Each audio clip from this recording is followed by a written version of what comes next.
Today, Barry, I'm standing high above the little commune of Alpe d'Huez, and over the years, this village has become synonymous with any stage of the Tour de France that has come to the Alps. It is the one where the many thousands of spectators come, not just yesterday, but for a week. They're waiting now for the big showdown. This little village behind me somehow manages to entertain upwards of 500,000 people. The vast majority, I'm afraid, have to sleep in the cars over the last couple of miles of the route. Now, the way up here is very, very steep. They climb onto the plateau of the Alpe from the village of Bourg-Guazon. By the time they get here, they'll be at 5,000 feet. It is a climb of some 7.5 miles. The route here from Italy is equally as hard. The riders coming out over the giant Col de Galibier, I think there they'll ride with a little bit of common sense. They won't push the pace too hard.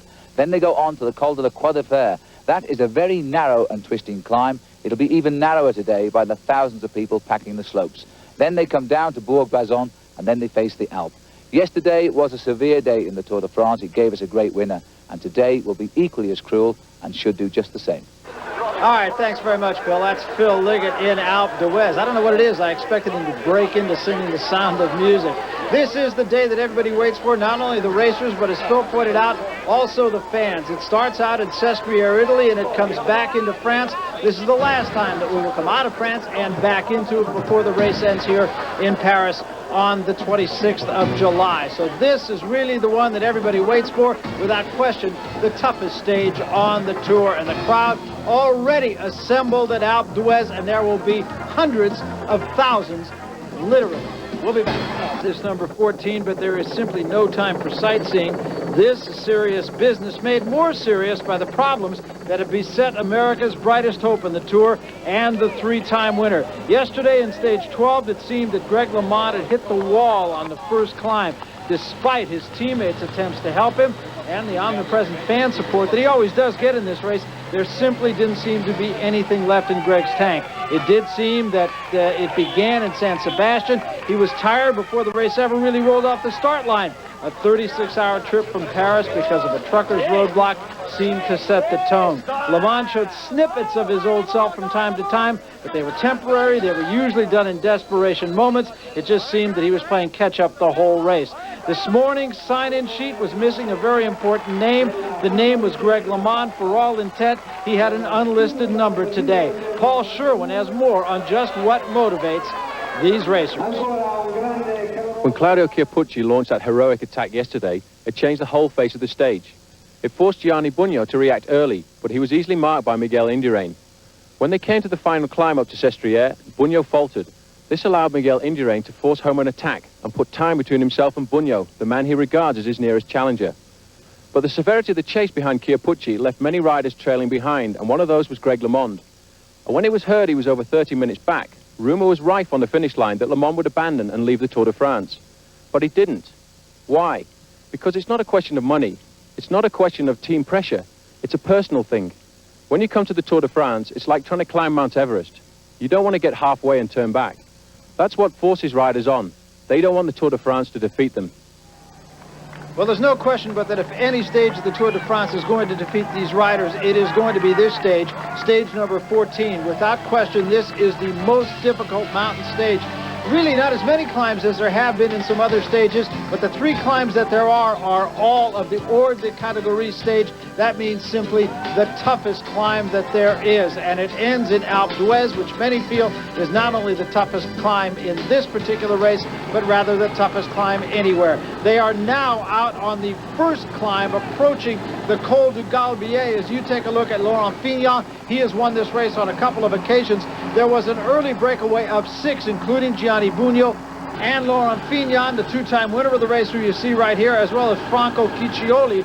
Ciccioli was a guy who was out there with Bugno, and meanwhile back in the pack, which was not too far behind at this juncture, the Banesto team really trying to protect Miguel Indurain. And one of the reasons that they are is that Gianni Bugno was in that lead pack, and Indurain, if he is worried about anyone now, with Greg LeMond having his problems, is certainly worried about Gianni Bugno.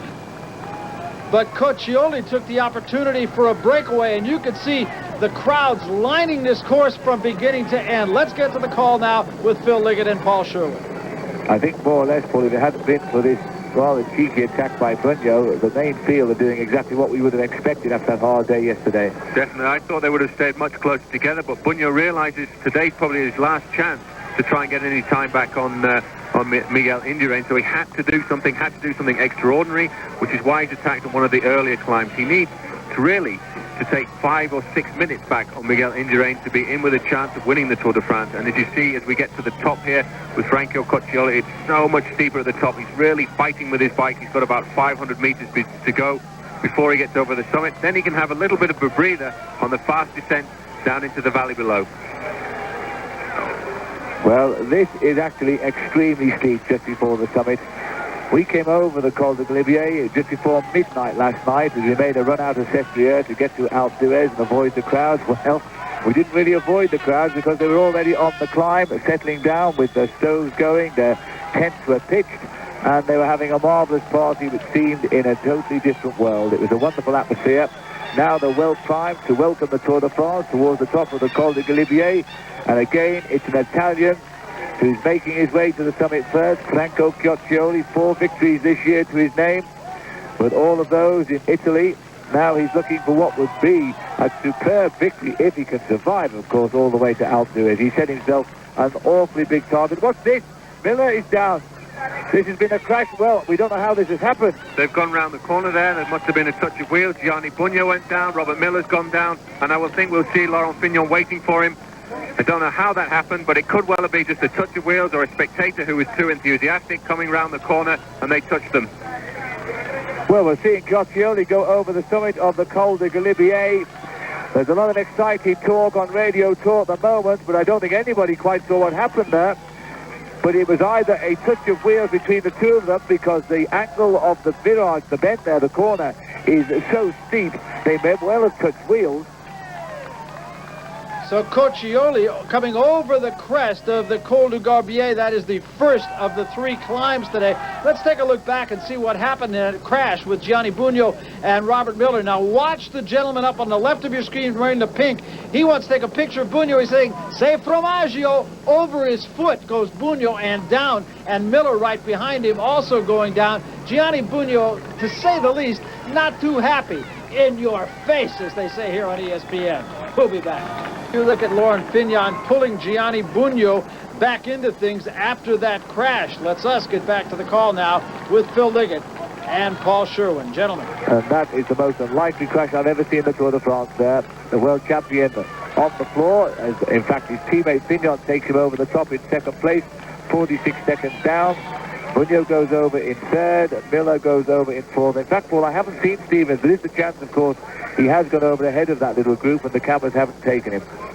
Very unfortunate. I'm trying to get some information. The radio's not telling me what's going on at the moment, but it may well be just an innocent little accident, somebody touching wheels and falling off. And now we see the field coming up towards the summit. There's Pedro Delgado just going through our picture. The yellow jersey dictating the pace here at the front with Claudio Chiappucci again, dancing his way to the top of a big climb, making a few more points as he comes up over the top of the Col de Galibier. A beautiful day in the Alps today, one of the finest, I think, as the riders now begin their long descent of this col and head off towards their next rendezvous, the Col de Croix de Fer. And the time gap is counting, remember, on Franco Coccioli. We now start the descent. The first few kilometers of this descent are very, very technical. You see how twisty it is. You have to relent. You have to re-accelerate after every corner. Once we get past the first 2 or 3 kilometers, it's a very straight road and a lot quicker.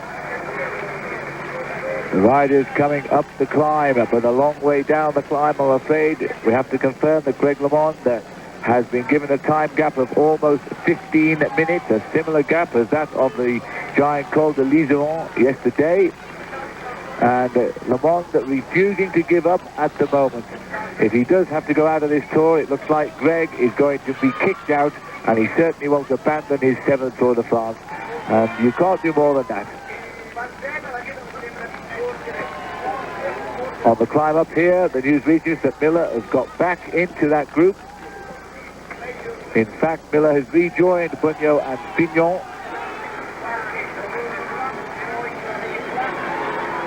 At Le Volvo, on the left of our picture, the team man who helped Greg LeMond to his victory in the Tour du Pont in the United States this year, now struggling with the rest of them.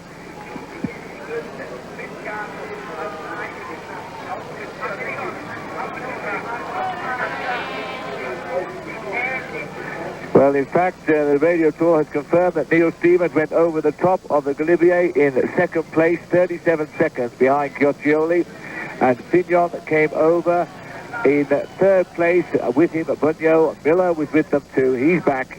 So it does seem as though they've recovered from that nasty little tumble.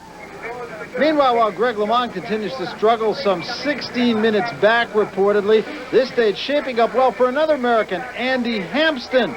Still recovering from bronchitis. He did very well yesterday and looks for more. I was worried about the distance, but I knew it was better to be in front because it would be a steady pace. So it worked out pretty well. You know, I did blow up in the last 10 Ks, but limited my losses, and I'm pleased. You know, usually it's not where I'm good. But after a hard stage like today, how can you think about tomorrow? Because you've got to try and do the same thing again. Any thoughts for Alpe d'Huez? I'm not thinking about tomorrow. But he wasn't thinking about tomorrow yesterday, but this is tomorrow, and Andy Hampsten, I'm sure, is thinking about it seriously and doing pretty well. 1/3 through the big climbs and more to come. Welcome back. Andy Hampsten has now joined the lead group of 5 as they start the second climb up the Col de Croix de Fer. Franco Vona, Jens Nevens, Jesus Montoya, and Eric Boyer are there as well. But that is Andy Hampsten, and that is good news for American hopes. Let's pick up the call now with Bill and Paul. Gianni Bunyo, the winner at Alpe d'Huez the past 2 years, and the way he's riding right now, he may not see Alpe d'Huez because he looks to me as though he is in terrible difficulty here on the climb of the Croix de Fer. The world champion, Gianni Bunyo, apparently cracking in the Tour de France, and this was not expected. He was the man who set off by launching the attacks today, as indeed he was yesterday, but he hasn't had the strength, Paul, to continue. Well, he hasn't. He may well have used too much force in that early attack, trying to surprise Miguel Indurain. In fact, what they were saying earlier this morning was his team manager told him to attack early in the stage today to try and get rid of Indurain, because he thought that Indurain had cracked towards the end of the stage yesterday, and it may well be Indurain's weakness. But I think that was totally wrong, and he may well have spent too much force trying to get rid of Indurain, and now he's paying the cost. And Indurain still with the strength of some of his Benesta riders around him here, setting the tempo on the climb. 2 minutes and 20 seconds is the time check. There it is, of the small group up front on the yellow jersey group, the maillot jaune. But Indurain just sits here and taps out the pedals. I don't think he's even aware that Bunyo is hanging off the back of this group. I don't think he's even thinking about it. All he's thinking about is just keeping at the front, keeping out of danger. And looks like Richard Virenque on the left-hand side of the picture there, who's actually really changed rider since the start of this Tour de France. He's got his jersey ripped open at the moment. They all have full zips for when they ride in the mountains, because it is so hot climbing up here that the riders just try to get as much air as possible onto themselves to try and keep cool, and then they'll zip it up for the descent when they're shooting down at something like 50 miles an hour.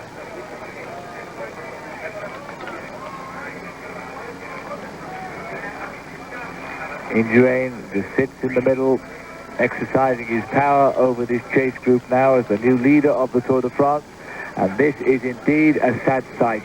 Gianni Bunyo just about keeping those pedals going round, wearing the rainbow jersey of the world champion. His whole Tour de France seemingly in ruins now. So Gianni Bunyo working very hard, and probably harder than he should be at this juncture. One of the favorites. Here's another one of the favorites. And if this picture looks familiar, well, it probably should. Greg LeMond playing catch-up. Almost immediately today, he was a minute behind the peloton, and it simply got worse. LeMond had talked of being tired from day one. Today, it just got the better of him once and for all.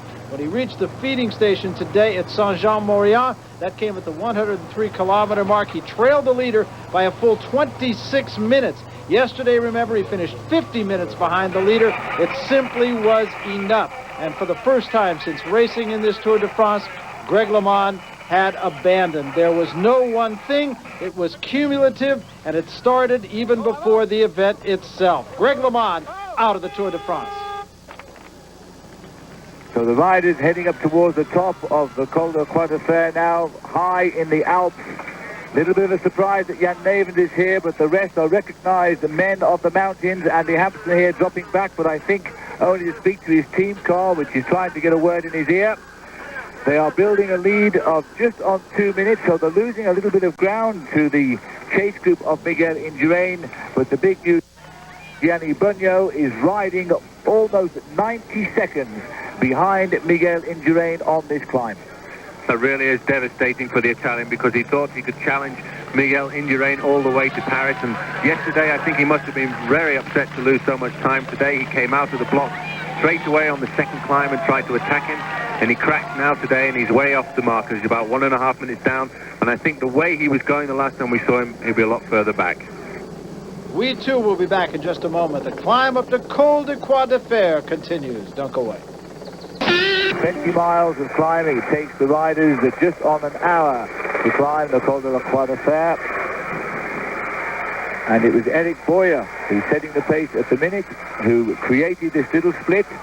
He's chosen the good move. It's a little bit sad for Robert Miller, who went on the earlier attack on the climb of the Col de Galibier, because the riders who went with him were the wanted men of the Tour de France. Gianni Bugno was not going to be let to get too far ahead, and as a result of that, that breakaway was wiped out on the descent of the Galibier. But these riders have a better chance of success today, because Indurain will just restrict their movements, but he's got no real reason, Paul, to bring them back. None at all, really. Hampsten is a lot further back down the marker board. He's 11 minutes behind, although he's in 8th place. So Miguel Indurain won't be too worried about that as they come up to the 1 kilometre to go marker. Strange how cycling works. Eric Boyer, just a few days ago, was regarded as a domestique. He was a climber there in the Tour de France to help Greg LeMond, but it could change so quickly in the stage of a race.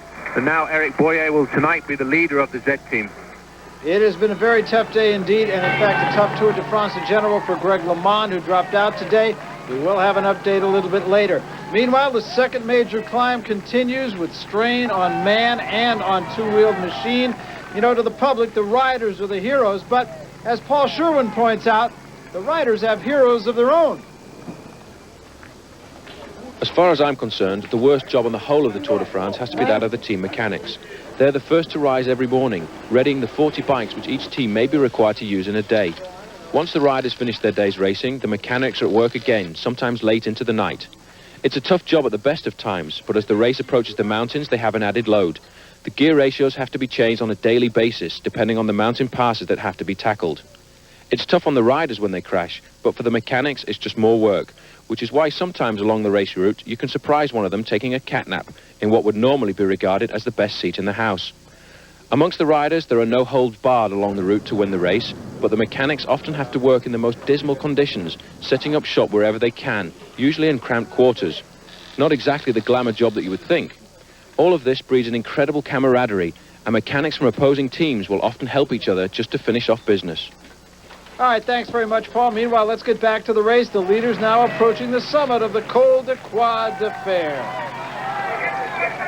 And the crowd almost as deep here, in fact, as it was at Sestriere yesterday, when the Italian police had a little bit of trouble in guiding Chiappucci to the line. But look at this. The Carrera banners are out again. That's Chiappucci's team. But he's not in this group. They've managed to tame him, for at least for the moment, in the Tour de France. He's back in the Indurain group, riding alongside him. He's now, of course, second in the Tour de France. He's got more responsibilities to think of than perhaps going for a stage win. But as the riders now hot up the pace, Eric Boyer is leading them up to the summit of the Col de Fer. And this is a nasty climb behind them now. Well, as they come up to the top, they'll go over the top with a good lead. They've got to race down the other side, go along the valley, and then in front of them is the climb of Alpe d'Huez. As we come up to the top here, you see people handing out the newspapers. The riders will put that through their underneath their jerseys. Boyer going up in first place. Second was Hampsten. Third was Franco Vona. And all the leaders over the top. Fourth was Montoya, fifth was Jan Nevens. And here, see, that average speed is still very high for the day. It's 21 miles an hour, 32.6 kilometers. 4 hours so far. I'm not surprised that there are riders in terrible difficulty behind the race today.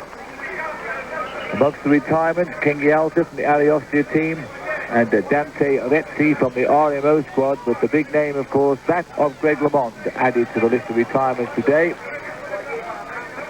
So there are now only 143 riders left in the Tour de France from the 198 that set away from Spain over 2 weeks ago.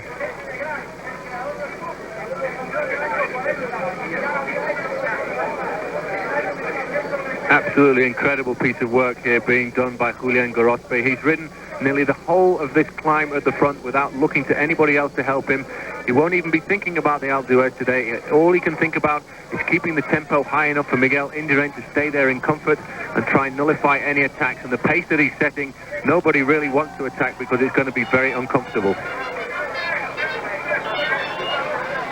The steep slopes of one of the toughest climbs in this year's Tour de France. And the crowd balanced precariously on the edge of the col today as they watch the top riders now come up, led by Julian Gorospe, the teammate of Miguel Indurain. The select group of about 25 riders chasing a leading group of 5. The clock counting down. It's just on 2 minutes now since that 5-man group went over the top.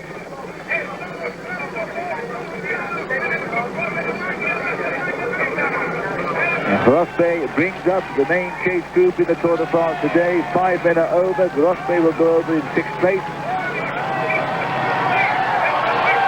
Gorospe, in fact, Chiappucci's just nipped in front. He won't give up those King of the Mountains points. He's taken a few more there just to make sure of that lead, but it'll be a big surprise now if he loses his lead in the King of the Mountains. He has such a good overall margin.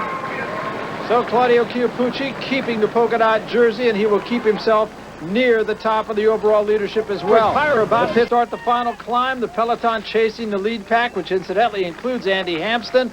Look at Benesto protect the yellow jersey of Miguel Indurain by keeping the pace up. But the news is that Gianni Bugno is back in this group after a long chase over the valley, but we've had no news on Stephen Roach. So Bugno is back. And now he's going to have to go through all that pain again, Paul, as we start the climb of Alpe d'Huez. We're really going to have to see if he has recuperated. He had a very hard chase to get back. He's 2.5 minutes behind at the top of the Croix de Fer.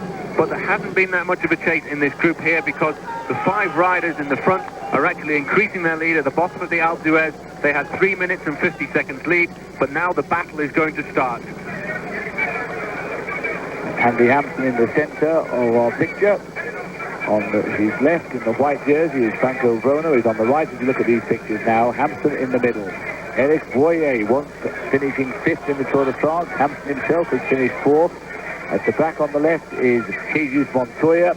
And the rider just to our right behind Hampsten is Jan Navens. They are the men today trying to take advantage of the other battle for the yellow jersey. And Andy Hampsten could be moving himself right up the overall classification with this ride today.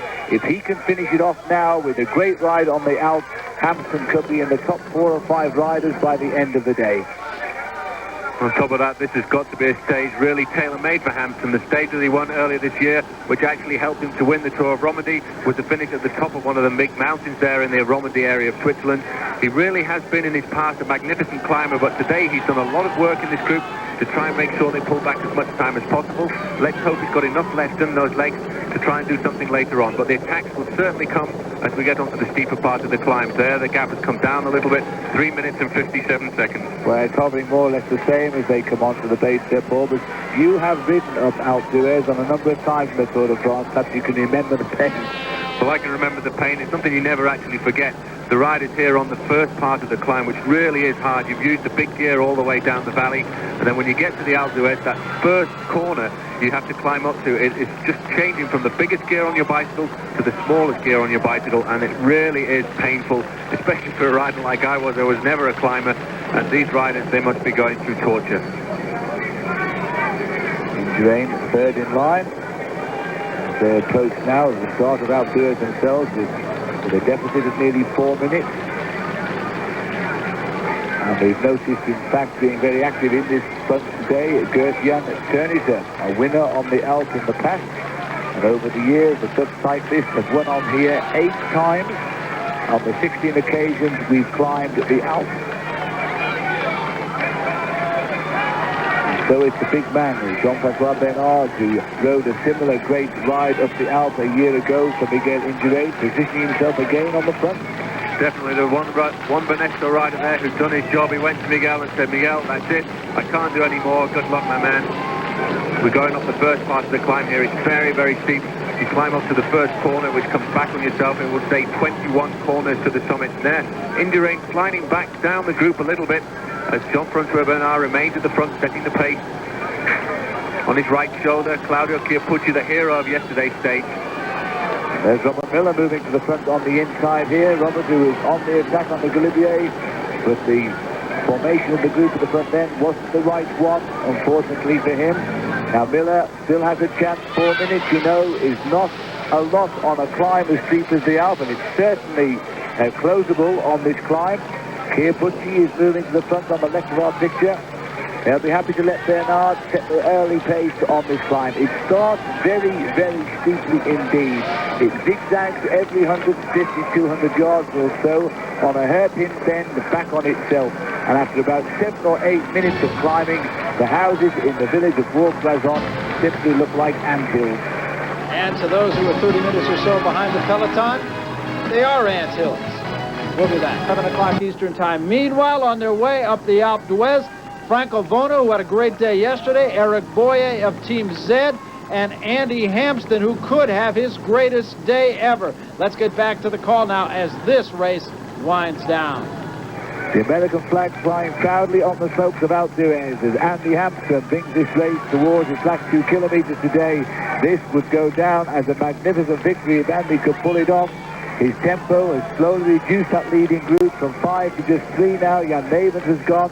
But these are the danger riders coming up behind him. They are catching up, and it's all because of the pace-making of Claudio Chiappucci having his second great day in the Alps, this time not on Italian soil, but back on French soil in the Tour de France.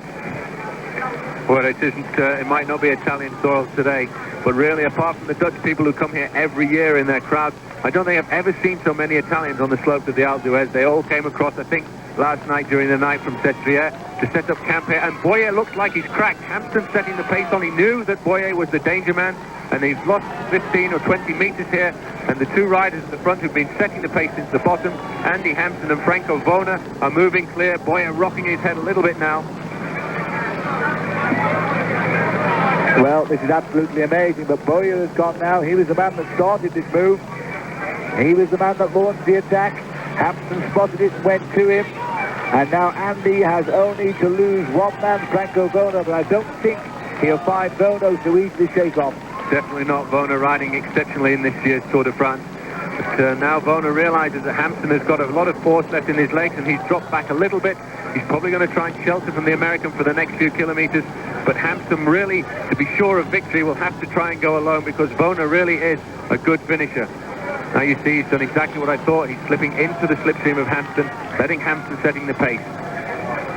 Well, Hampsten isn't setting the pace, Paul. Hampsten is driving away. Andy Hampsten is riding superbly today. The rider who came in the 1985 Tour de France, 1986 Tour de France rather, when he finished 4th at Best Rookie. I remember the following year he didn't do quite so well, but I remember David Finney, the former US champion, saying to me then, one day Hampsten will win the Tour. Well, we're waiting for that day, and we are still waiting, and it won't be this year either. But Andy Hampsten is riding as well now as I've ever seen him race in his life before. Well, definitely, this is the man who we saw help Greg LeMond on his way to Super Bagnères when he was told to hold back and wait for the American to pace him on the slopes there so he could go away and take the yellow jersey. This is the man we saw helping them in the Puy de Dôme. I've seen him climb so exceptionally, but not for 5 or 6 years. But this year he really seems to have returned to the form that he had in his youth, and he really is climbing away from everybody else here. And once he gets a bit between the teeth, it's going to be very difficult for them to come back and help him. Alone on the slopes of Alpe d'Huez, as all of the great winners of this stage have always been. They come to the top by themselves. Hampsten now can look to no one. Not that he's looked to anybody on this climb anyway, because he set the pace from the bottom and destroyed this breakaway one by one. This is the only group now who can spoil his great day, and in it, the 2 great riders of this year's Tour de France, Claudio Chiappucci and, of course, Miguel Indurain. Well, there he is, moving away from Franco Vona quite easily. It's now a good 100 meters, which doesn't seem very much, but on a climb like the Alpe d'Huez, it is an eternity to try and bring back that kind of distance. Another nice little anecdote, I think, at this time is to mention that the team manager who's following right behind Andy Hampsten is in fact Henny Kuiper, the second team manager of the Motorola team, and he himself has won twice at the top of Alpe d'Huez, and I'm sure he spoke to Andy Hampsten this morning at great depth to explain to him how the race can be won here.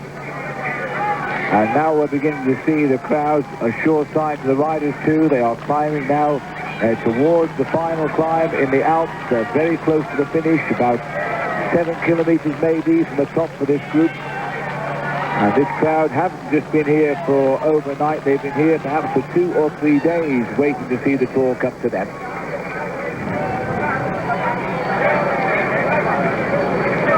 Pierre Pucci, the champion he is, setting the pace. The champion of Spain, sitting on his right shoulder, Miguel Indurain, aiming to become the first Spanish rider to do the double by winning the Tour of Italy and Spain in the same year.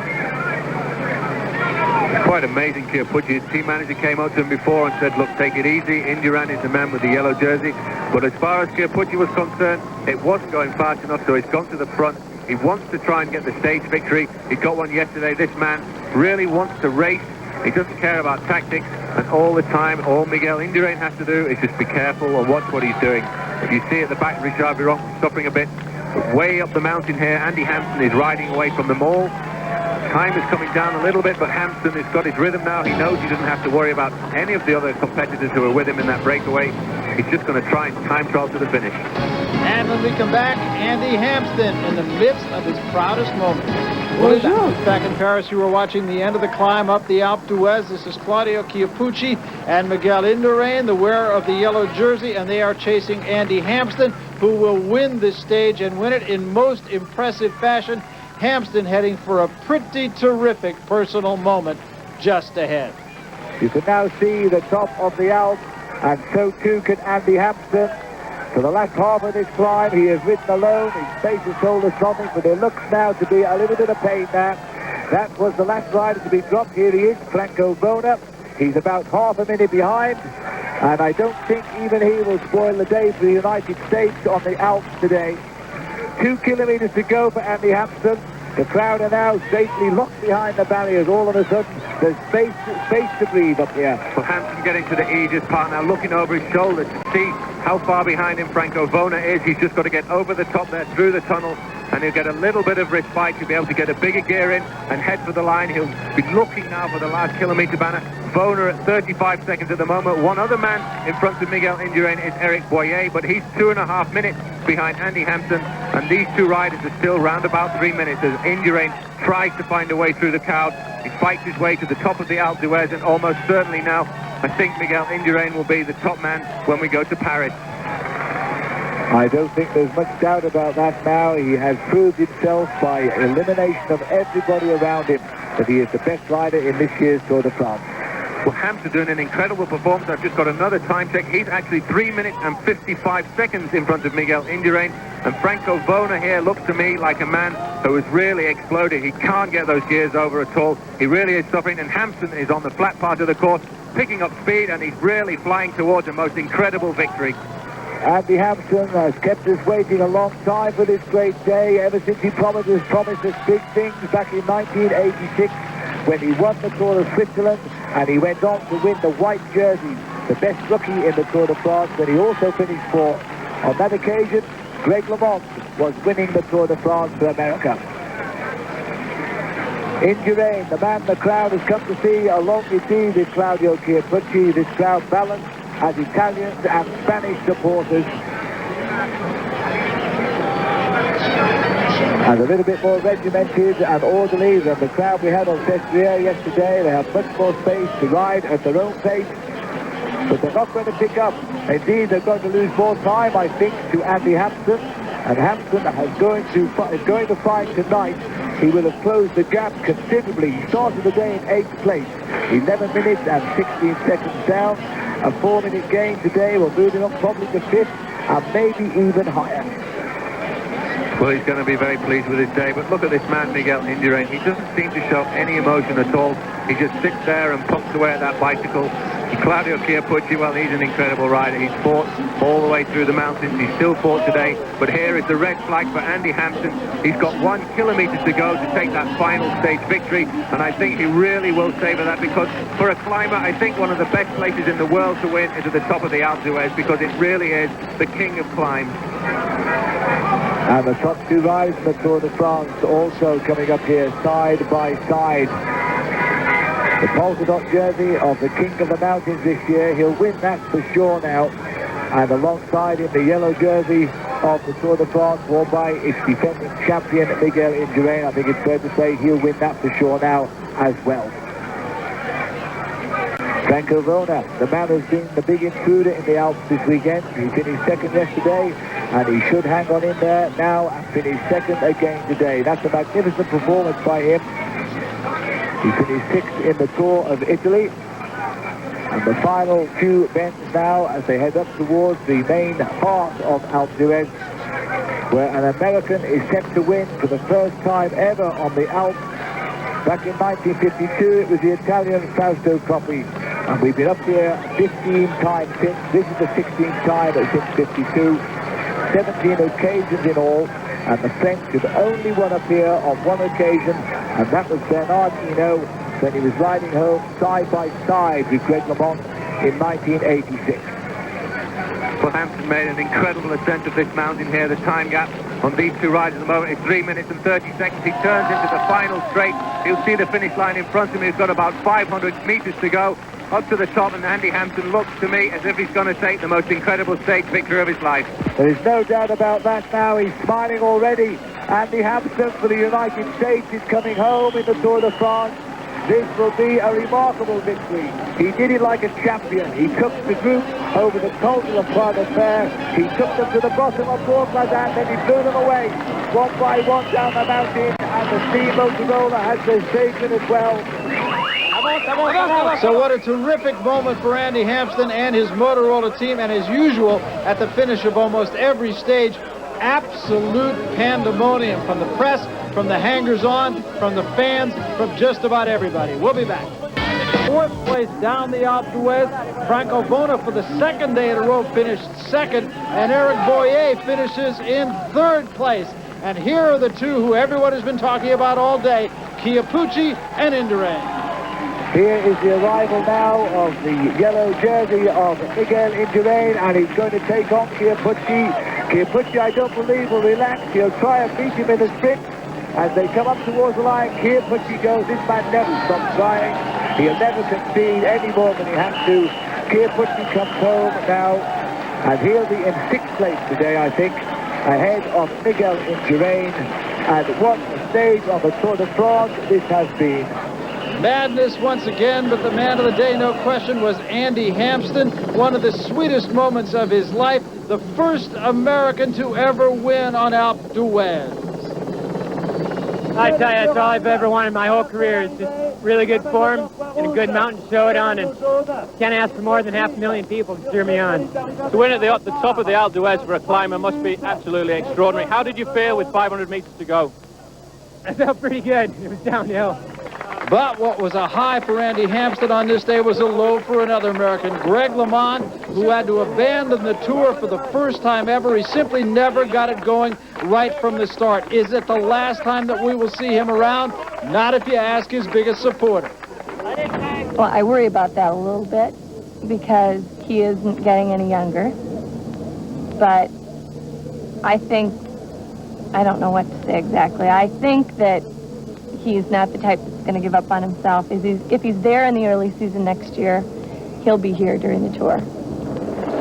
Well, a family portrait amidst the maddening crowd of the Tour de France. Greg LeMond would really have rather seen this scene in Paris, but at this time it is merely a question of being just a little bit philosophical. I don't know, mixed emotions, but the worst part was yesterday. There's not much you can. It's hard to be disappointed when I've already felt that for about 4 or 5 days, and I just kept having hope that I'd turn around and feel better. But in Tour de France, once you're a little bad, you stay bad, and it's just, I don't know. I wish just one Tour de France. It's just another year. Can't be on every time. I've done everything I could. I have no regrets for my preparation. I've trained extremely hard, extremely well, and I was in good shape. So my results spoke for themselves before the Tour de France. Just when it came down to the Tour, I started off bad in San Sebastian, made some big mistakes the week before, and I paid for it all the way through the Tour. So it has been a very tough couple of weeks for Greg LeMond. For Miguel Indurain, he continues to wear the yellow. Claudio Chiappucci is still in second place, but Andy Hampsten has moved all the way up to third place. He is 8 minutes and 1 second behind the leader, but what a performance for him. And Pasqualino remains in fourth place. This clearly is the man of the day, the American Andy Hampsten, and he is a happy man. He is so with a very good reason. It brings our show to a close, though. We'll be with you once again for a half hour tomorrow, stage 15. So for Phil Liggett and Paul Sherwood, I'm Barry Tompkins. We'll see you tomorrow.